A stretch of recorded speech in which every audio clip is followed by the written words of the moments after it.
Ole, hey, plan đi restaurant lúc này bazaar về ngà, kalau hay này tu đây gần chuyện thế gần u nấu tiền nhé, thiếu tui đâu đâu thì mình lâu, ấy tiếc chuyện hay chúng tôi mà giờ nó giáo xiêm, xiêm thật đâu tui đâu mấy, còn anh đi lúc đó này, đó mấy hay tấm bằng rừng xí ấy thiếu chút con anh tu bằng tôi giống thế ngày mò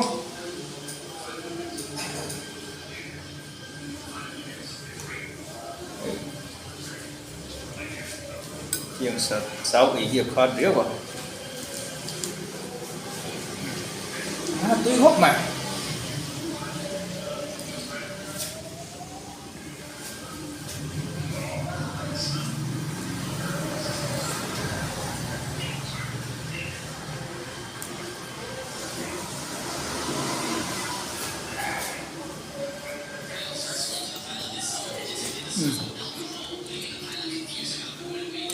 tôi tục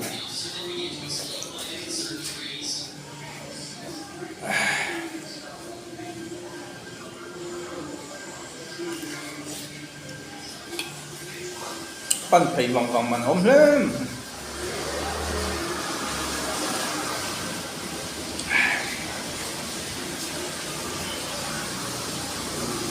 tùy hăng cái tùy cục mà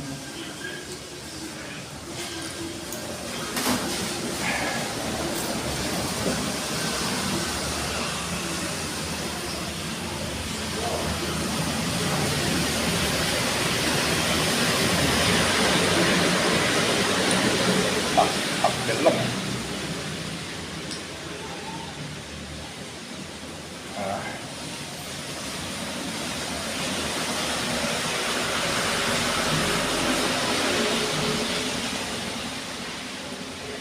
tùy hăng tùy tập này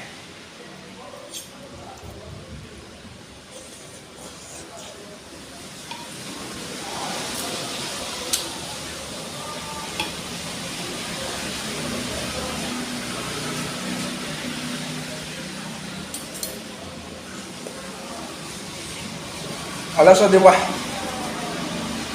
mahal tui box ya dahil ko tui doon laban na sa lagi an ay loklok doon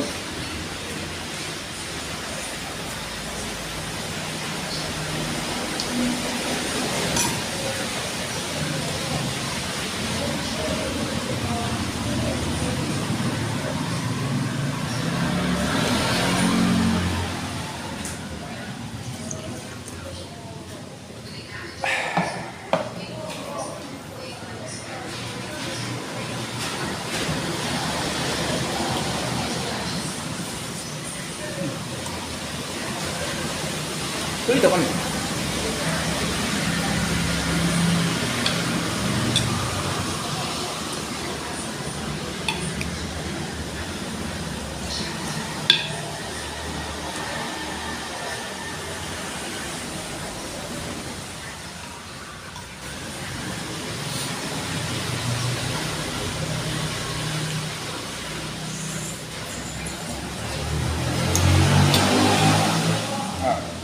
nó không được có lộn nữa là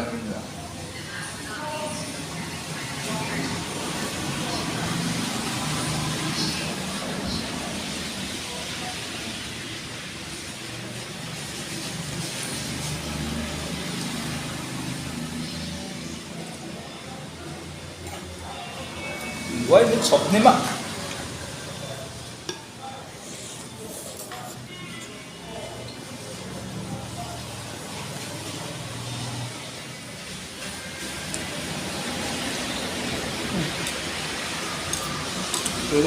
được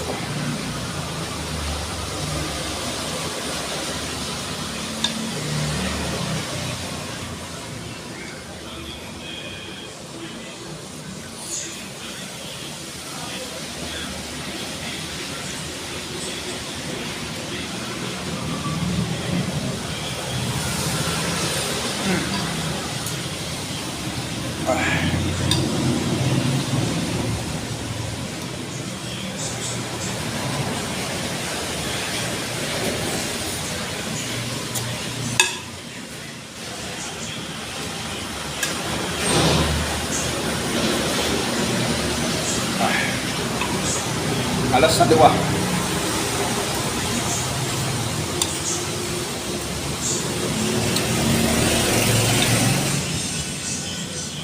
sat lai khang ngom box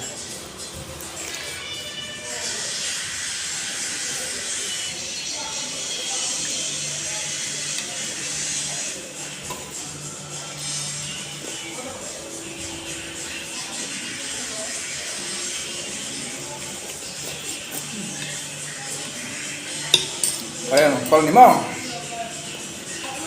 nggak keren aja itu ya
View này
xoắn vào ổn định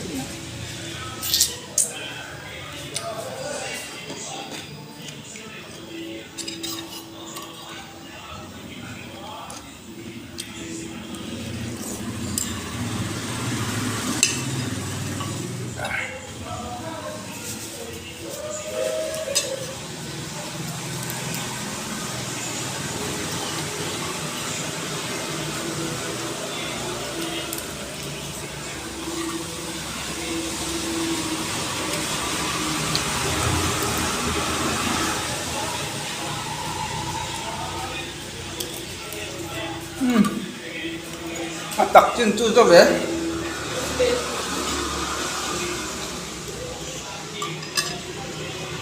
ai đồ tụi ta ăn lẩu con về rất mấy à